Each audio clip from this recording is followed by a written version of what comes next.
नमस्कार सभी को। हम आपके सामने एक कविता प्रस्तुत करने जा रहे हैं और ये ऐसी कविता है जिसे किसी पहचान की जरूरत नहीं, ये खुद में ही एक बहुत बड़ा एहसास है। तो जब हम यूपी, झारखंड, बिहार के लोग बाहर जाते हैं तो हमारी एक आदत है, हम मैं को भी हम कहते हैं। अब इसमें हमारी एकता दिखती है या कुछ और, पर बाकी लोग हमसे पूछते हैं जब हम किसी शब्द में हम का प्रयोग करते हैं कि क्या तुम बिहारी हो, तो हम कहते हैं हाँ हाँ भैया हम बिहारी हैं। प्यार से मैं को हम बोलना ही हमारी भाषा है और छठ के नाम पर आंखें भर आना ही हमारी परिभाषा है। बाकियों के लिए दिवाली कुटुंबता का पर्व है, पर हम बिहारियों के लिए छठ परिवार के साथ मनाना, साथ में ठेकुआ बनाना और सूर्य के समक्ष रो रो कर अपनी फरियाद सुनाना ही भारतीय होने का कर्म है। अब क्या होता है ना, जब हम किसी को बताते हैं हम झारखंड से हैं या हम बिहार से हैं, तो उनके मन में थोड़ा चिंता जैसा हो जाता है कि अच्छा बिहार से है, अच्छा झारखंड से, शायद उन्हें हमारे राज्यों में कोई मार काट आ जाती है या कुछ और।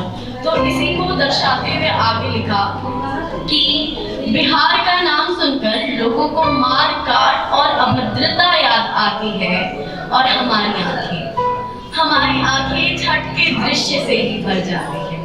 पूरी दुनिया उगते सूर्य को नवाजती है और हमें पहले ढलते सूर्य की याद आती है। बाकी लोग कहते हैं सूर्य हमारे देव हैं, हमारे वेदों के सूत्र हैं, पर हम बिहारियों के लिए वे हमारे पिता हैं, क्योंकि हम सब उनके कर्ण पुत्र हैं।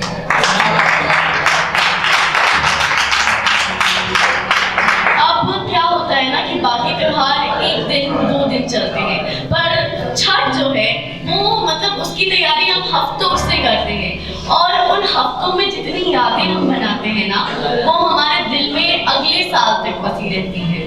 तो उसी को सोचकर लिखा था कि हम बिहारियों की दिवाली तो तब आती है जब लोहंडे के दिन माटी के चूल्हे पर हमारी नानी माँ गुड़ खीर बनाती है। अब पता नहीं इन दिनों थकान कहाँ चली जाती है, पहले अरग पर घाट जाकर वेदी पर डाला रखने से अगले दिन अरग देने तक हमारी भूख प्यास सब मिट जाती है। इन दिनों ना सूर्य का ठाट भी कुछ अलग होता है, मतलब सूर्य भगवान भी थोड़ा और खुश होकर आते हैं। तो इन दिनों सूर्य की शफक का मतलब होता है लालिमा। इन दिनों सूर्य की शफक भी कुछ अलग ही होती है। घाट जाओ तो निकलने की इच्छा ही नहीं होती है, ऐसा लगता है कि माँ की गोद में हो और वो हमें बार बार बाहर जाने से रोकती है। अब इतना कुछ छठ के बारे में सुना हमने, सबसे अच्छा क्या लगता है? छठ के गीत। अब छठ के गीत से अब तो मतलब उससे मधुर गीत हमने आज तक नहीं सुने हैं। तो उसी पर आगे बढ़ते हुए लिखा, आंखें फिर उसी जगह पर आती है जब रौंदते गले से घाट पर छठव्रता माई गीत गाती है। ऐसा लगता है उस घाट पर सारी वर्ग भेदता मिट जाती है। कौन अमीर क्या गरीब जब अर्घ सब देते हैं खड़े होकर कहीं।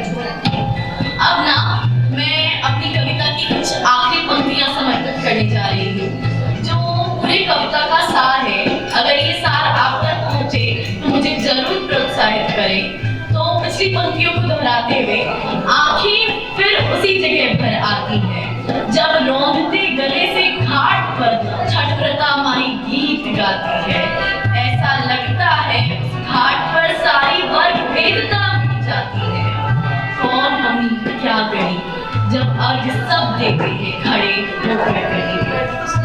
अब जब भोजपुरी, मैथिली, मगधी में कानों को छठ के गीत सुनाई देती है तो दिल भी अपनी संसार यानी छठ माई के पास जाने की गवाही देती है। बाकियों